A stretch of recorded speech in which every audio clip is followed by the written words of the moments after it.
Alright, so I'm back, and today we're going to take a look at another How Are They Holding Up with the MP... I'm going to be honest, I don't know the number. I think it's MP01B, the black version of Optimus Prime. Now, yes, he's got the paint apps of a Nemesis Prime, but because of the Autobot logo, I don't think he's technically a Nemesis, is he? I think it's just more of a black Optimus Prime. He is a big boy, though. So it's going to be kind of hard to do all of this in the camera and be able to actually reach him. So we're going to try and do this in sections. Alright, so let's see, start off with the head. So he's got a great ball joint, left, right, side to side, a little up, a little down. I mean, it works pretty well. He does have a button on the back here that you can push, and that makes his mouth plate move up and down. It's one of those, like, oh, kind of cool gimmick, but also a little on the cheesy side. He's got some really great metallic red paint in there. I don't know how well that's coming off in the camera. There you go. Looks pretty good. No complaints on that. This front piece here is all die cast. You can see there's a few little paint chips here. That's how it came when I got it. I did not chip the paint. And if you open this up,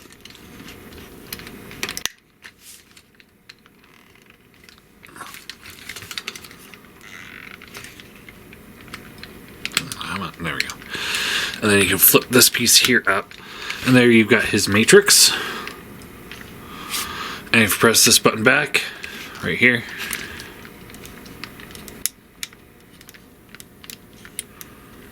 oh, it was just working, come on.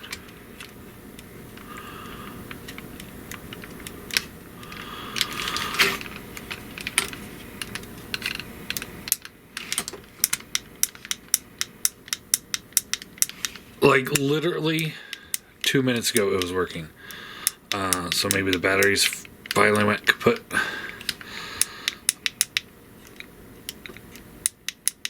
But it's supposed to light up. I don't know why it's not now.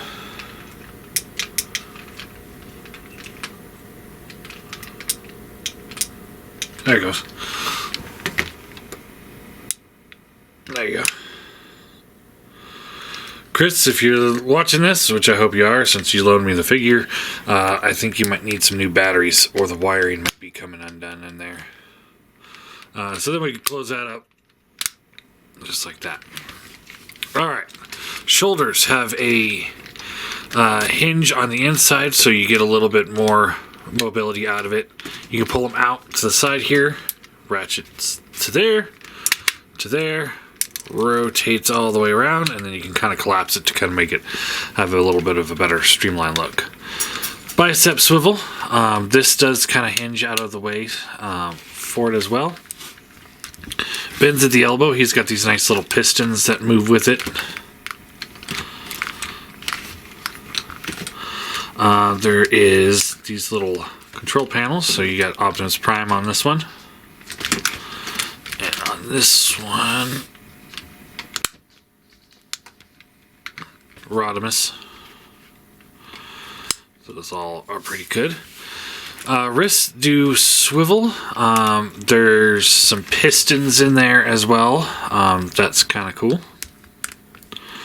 Ball jointed thumb.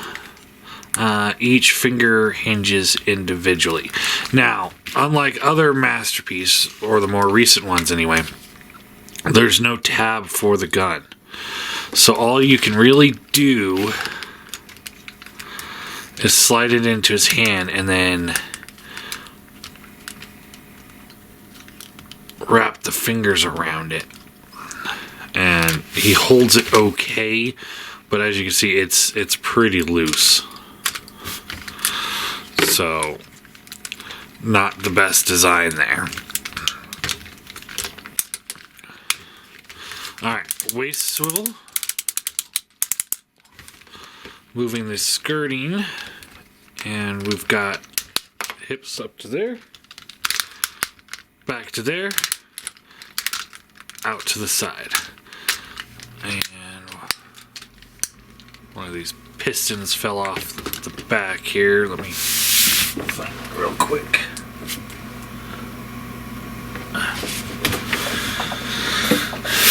And that's just on a little ball joint, so it just tabs in here. It seems, like the screws in this die cast have come loose, so that's why it keeps falling off.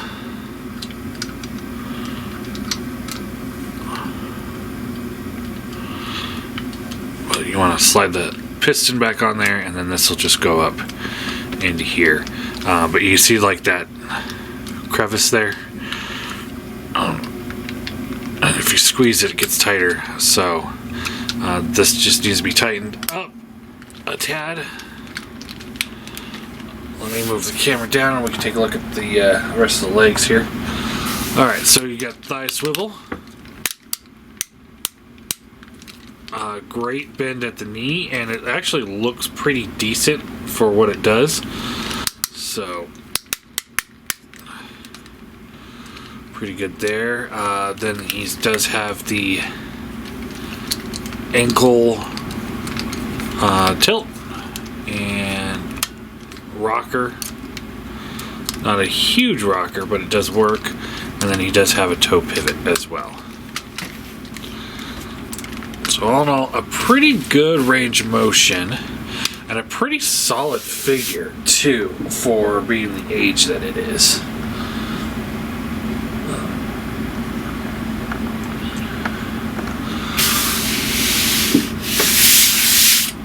Alright, and then here, for scale comparison, here he is with the MP44. And yeah, you know, the point of this series is to see how well these figures are holding up with modern Masterpiece. And to answer that question really short and simply with this figure is it doesn't. The scale is off. That's the biggest problem. The scale, he's so much bigger than the modern scale. You know, the idea of them ever actually doing a scale of Masterpiece figures at this size, it's just not feasible for a full line. Even the regular MP line is still pretty hard sell at times. You know, especially when you think about bigger figures like Jetfire and the Combiners. I mean, they'd just be that much bigger for this scale. So it wasn't a sustainable scale. As a solo piece, I think it's pretty good. I would say MP10 is probably still a tad better because it takes some elements of this figure and downsizes them. So yeah. I don't know. Yeah, the hands aren't very great. They're pretty awful, actually. And the die cast, there's a lot of it in here. You know, it's used a little too much, but at the same time, for a figure this size, it kind of needs a little extra bulk, a little extra weight in there. So, do I recommend him as an MP figure? No, I don't. I think he holds up decently. I'd give him a 6 out of 10. You know, the scale's a huge hit to it. The fact that they couldn't even bother redoing the Autobot logo there.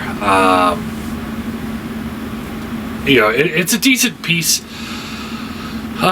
You know, if you're for a casual collector, then, you know, maybe, but I think there are also better Optimus Primes out on the market that you could also pick up.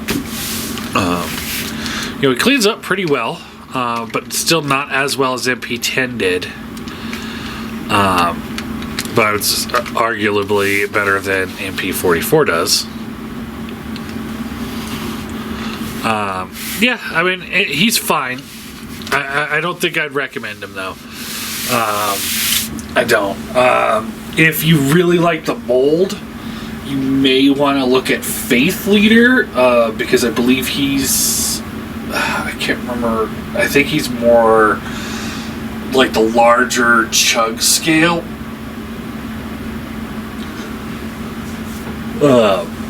He was a pretty good downsized of this figure, and I liked him quite a bit. But MP10 I think is still a superior Prime. Yeah, I guess there's not really much more to say about this guy. I mean, it's just too dated these days. Just doesn't quite fit anymore. So yeah, I guess that's really all I got.